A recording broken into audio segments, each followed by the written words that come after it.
There has always been too much of me. But in the beginning, I didn't know that.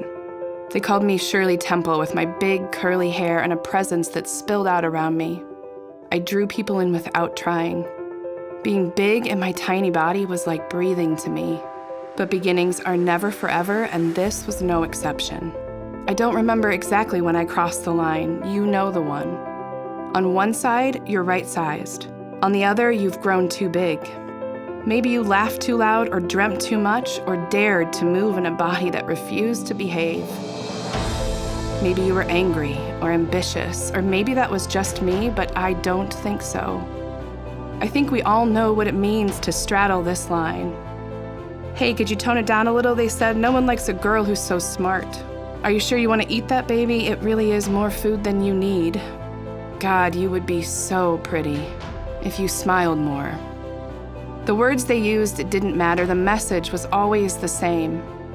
There was too much of me in a world that demanded I shrink, and so I learned to be small. I starved for food and affection. I measured my tone and my temper. I became what I thought I ought to be. A 3-sport athlete, a straight-A student, a wife to a husband, and a mom to my babies. I climbed in a corporate career, but cowered in the boardroom when it really mattered. I stretched myself so thin, I nearly disappeared, but I could never seem to get small enough. I bent over backwards, turned my world upside down, determined to find a way to belong with less of me, but there was always just too much. And so I finally stopped trying to be small, and I discovered that being big was who I was always meant to be. I had hidden so much of myself away from the world and had forgotten what lived under the layers I used as a shield, but that is not who I am. It is not who I was ever made to be. I am a survivor. I am a wife to a wife. I left a corporate career so I could shatter the spaces too small to hold me. I am a woman who knows her weight does not determine her worth, who swims in the strength forged by finding her own voice.